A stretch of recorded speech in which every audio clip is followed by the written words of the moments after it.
Morning mga kalangga, tayo ngayon ay ito na naman no, mangga. O, diba? Kita nyo yan? O. Diba? O. O. Hinog na, no? Hinog na po siya mga kalangga. Sobrang dami yung kwan. Yung ano nga ito? Yung nalalaglag. So ayun, kukunin na natin. Marami pa rin. Oh. Doon sa taas, oh, baka malaglag kasi cellphone ko. Dami pa, oh. Sobrang dami at hinog na po mga kalangga, mga kababayan. So tingnan natin kung makapadala tayo sa MUA. Yun, oh. Sobrang dami, oh. Sana makyat ko doon.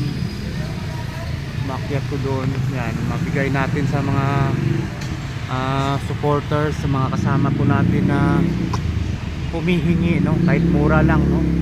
Kasi alam mo yun, kahit ilang piraso lang, yung natutuwa na nagaling sa yun, sa kasama natin, sa kasamahan natin, yan. Mga ganun tayo, no? O diba, oh, dami po, sobrang dami mga kalangga, mga kababayan. So para may update tayo, dadalhin natin kasi bukas o mamayang hapon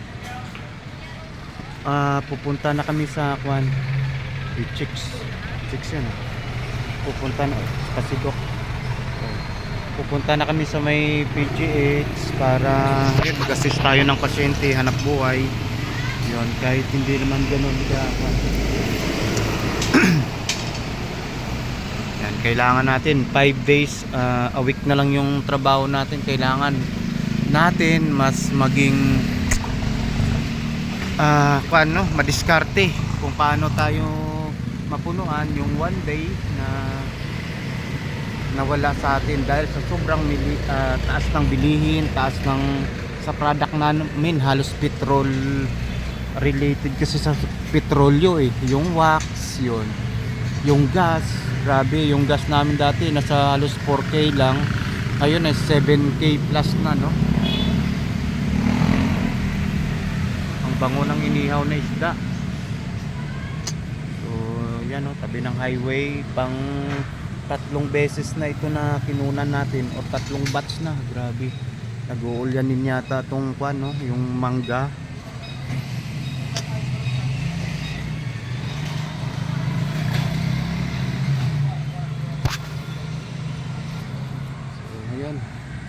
So diba, palibot doon yung bahay natin, no? Yung may mapuno na yan ng green, doon po tayo nakatira, mga kapitbahay po natin ito.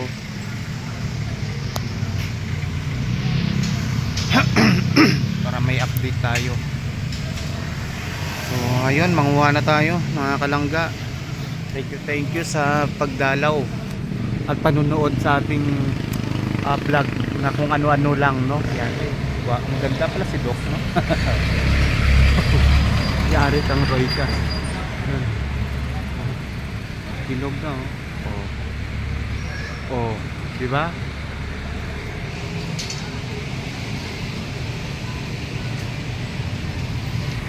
Oh. Sobrang dami. Yan, bigyan natin si Kuya Awi. Maganda pala yung ganitong pagkuha ng picture. Di ba? Nangihinayang tayo, no? Hindi naman totally na sobrang taas. Nangihinayang kasi tayo.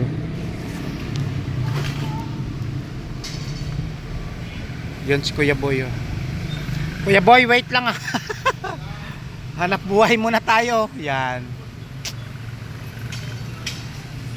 Para mayroon tayong kwan. Mayroon tayong update. Kung gusto nyo ng kape, pumunta lang kayo dito, no? Yan, may pinakamasarap na kape, no? Dito sa Imos. Organic po siya, natural. Pag natikman nyo, sigurado kapiling yung kanyo. Yan, Bro Cycle, no? Yan, coffee shop. Organic po siya na kape, mga kalangga, mga kababayan, no? Wow, sana all ka na. Ice coffee, wala na pala yung parang kuan dati, no? Props ba tawag doon? Wala na ngayon. Naghahanap ako eh. Parang mas gusto ko kasi yung mga ganun nung araw eh. Ngayon ice coffee na. Madalian na lang, no? Tipid pa. O, di ba? Wala nang blender. So, ito lang naman, dalawa nito. Yan. So, ulit, thank you po mga kalangga. Maraming salamat po, no? Yan. Makuha na tayo. Morning mga kalangga. Yan po, mangga, napakadami. Yan, mangunguha pa tayo yun sa mga dahon-dahon, no? Nakasingit, ang dami po. Baka ilang sako pa ang makuha natin ito. O, di ba?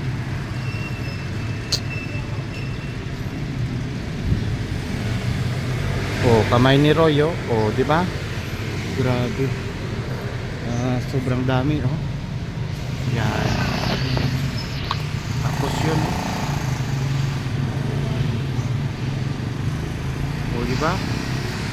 Grabing mangga, mga hinog na siya, nagbagsakan na nga. Doon sa dulo, yun, oh. Yun, napakadami. Oh, mga hinog na. Yan. So, ayun, manguha na tayo. Maraming salamat po. Ingat po tayong lahat. So, mga kalangga, 'di ba? Oh, sa sobrang dami. Oh, kamay ni Roy, oh. Sa sobrang dami, walang kumakain. Pag binenta mo, nako po, parang hiningi lang. Oh, napakadami, oh. Oh. Oh. Oh, 'di ba? Yun, oh, grabe, oh. Matamis po. Sobrang tamis. Sarap nito sa bagoong kasi sawa ka na sa kwan, sa hinog. O, di ba?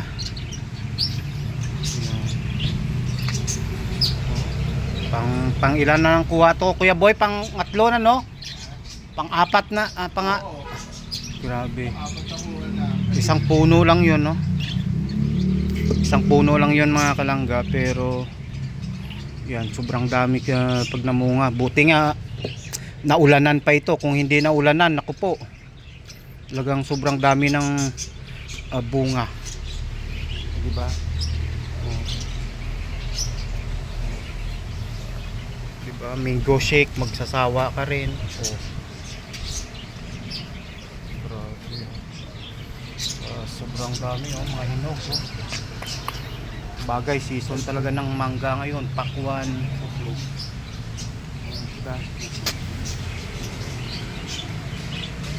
Oh, yun lang yung puno niya.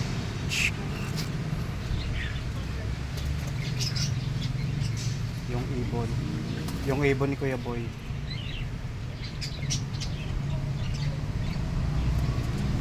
Bagong lang katapat niyan para maubos. Ito po yung mga kuhan nyo, pagkain niya. Birdseed. Sobrang hinog na, overripe na nga yung iba. Siguro nakadalawang kain ako doon sa taas, parang nagugutom ako eh.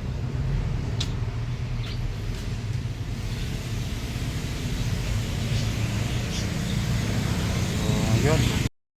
Hello po mga kalangga, mga kababayan. Tayo po ay gumawa ng bagoong, no? So ang ginagawa siguro mga 4 na sibuyas.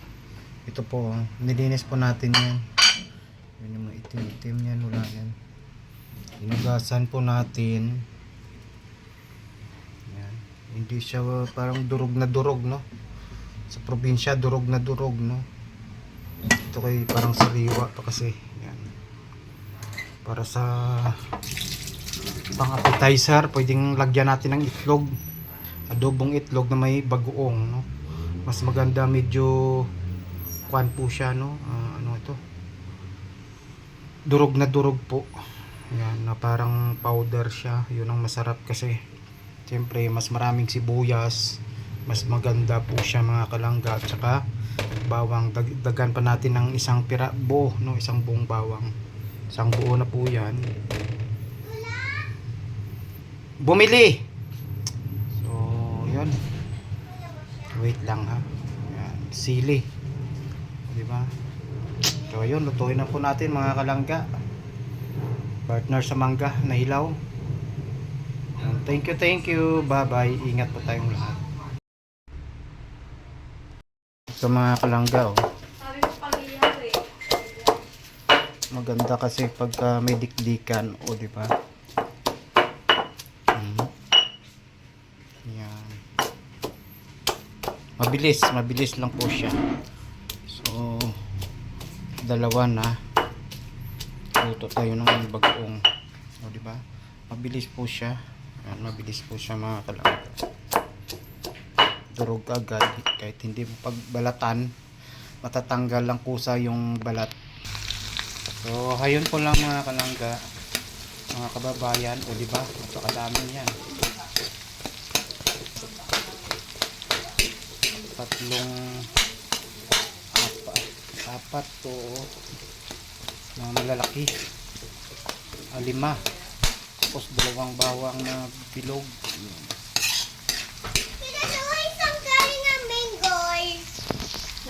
Ay, di sa puno, alangan sa palengke. Wala naman akong pambili, kundi sa puno galing yon. Oh. Kakain ka lang din, tatanong ka pa. Kumain ka na lang dyan. Kasi wala tayong pambili.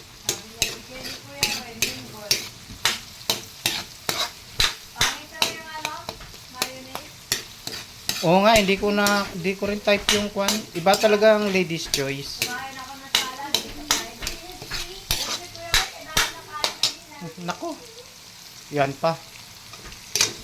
Ayun po, no. Lagyan natin konting aswite pang pakulay.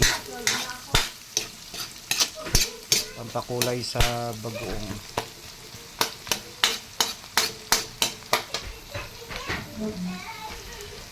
Ayan po mga kalangga. Oh, sarap niyan, pang appetizer.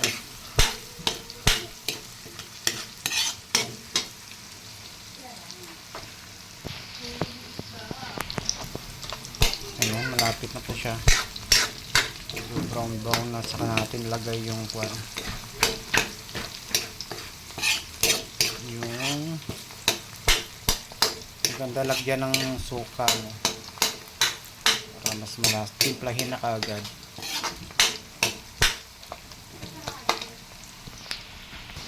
Ayan po siya mga kalangga, oh. Yan, sobrang dami yan, no? Parang adobo rin siya. Ayan, timplado na siya para mas makuan yung lasa, diba? Pag nalagay natin yung bagoong, nako po, high blood.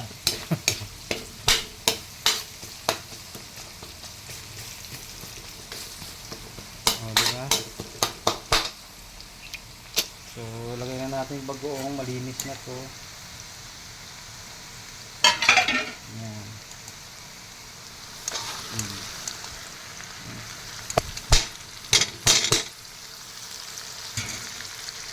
So, diba?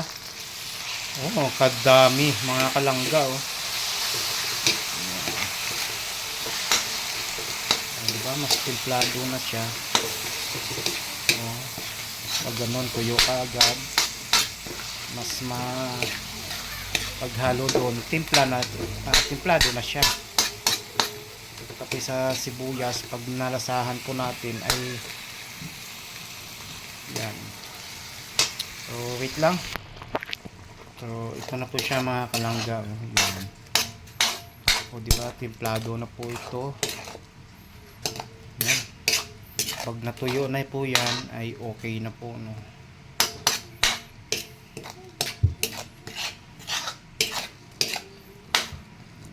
May suka po yan, kargado suka po yan para di basta-basta mapapanis. Ayun po mga kalangga, oh. Yan. Pag natuyo na po yan, yan, pag naglutaw ng oil nya, so ayun na po siya, bagoong lang sa kalam. Diba? Napakadami po mga kalangga, mga babayan, no? Madudurog to. Talagang pang appetizer, matamis-tamis na malat-alat na maasim-asim. Hindi siya panisin. Inaano natin. So yun, padurog na lang po yan mga kalangga. Abangan natin.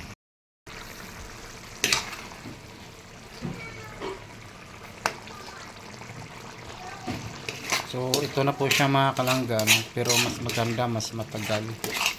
Wala tayong ibang sahog. Ayan.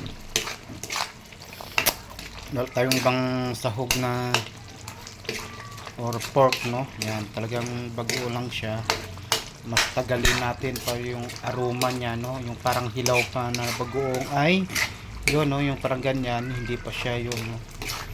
Yung sa bagoong kasi kailangan talaga lalo na pag homemade o bili sa palengke, yan, para may laban sa matagal na yan, no? Parang hilaw pa po yan, no? Sa matagal na stock, no? Kahit hindi lagay sa ref ay kailangan mahinog po siya, no? Lalo na kumbaga ang bagoong naman kasi kahit hindi mo kuan yun lagay, kung bagoong sasin ay talagang kahit hindi na ganong pakuluan ng maigi, no? Ito kasi pagka hindi mo ilagay sa ref, refrigerator, yun, kailangan mas matagal na pagluto para yung aroma yun, no? Parang katas-katas na puti-puti, hindi pa siya, no? Yun.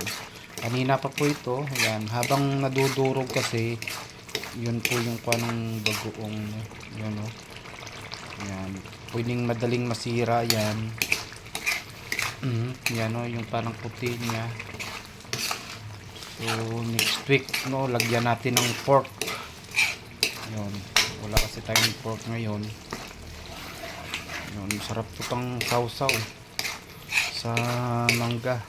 Kailangan madurog-durog pa siya yung sibuyas, no? Yan, mas matagal. Yun po yung pagluto ko ng bagoong, mas matagal po siya, no? Kasi yun, no? Parang puti niya, hindi pa siya totally yun, no?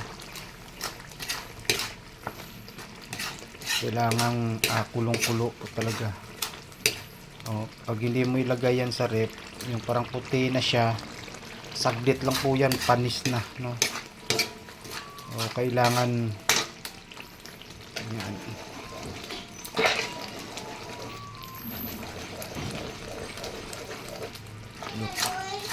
Yes.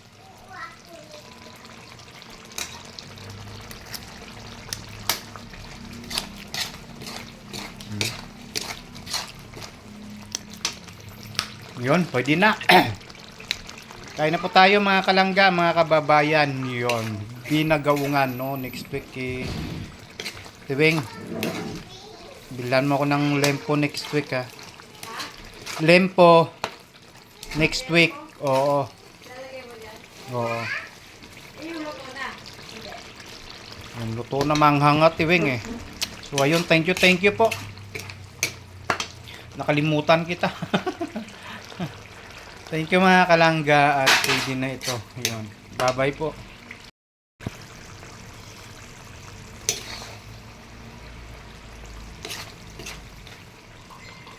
So ito na po mga kalangga. Yan. At luto na ito. Talagang bagoong lang siya, no? Pwede naman pang sausaw, pang ulam. Matamis-tamis. Hindi kasi siya powder or durog, no? Yun, no? Kanina parang kusa na. Kanina buo-buo pa, pero ngayon parang powder na siya. Kusa lang siyang nadudurog po dito, no? Sa tagal ng pagluluto po, ganun yung sikreto natin, no? Hindi yung saglit lang, yun. Ito kahit purpose kasi, kahit hindi lagay sa ref, hindi po siya mapapanis, no?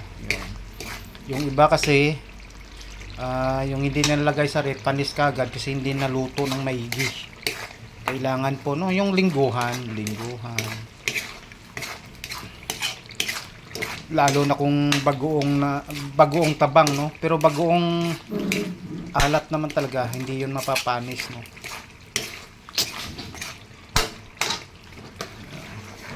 di ba? Powder na siya. So, manghangha lang, no?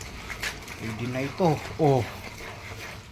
Next week, lagyan natin ng pork.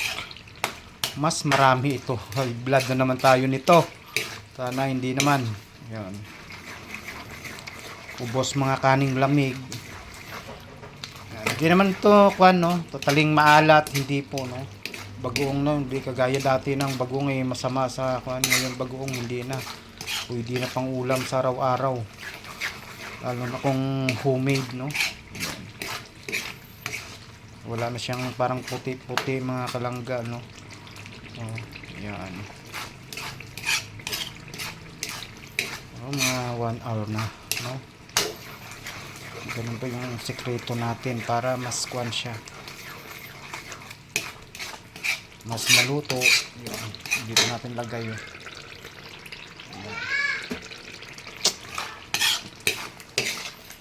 So, hayun na po mga kalangga. Kain na po tayo. Yan. Bagoong sausaw sa mangga. Thank you, thank you. Ingat po tayong lahat.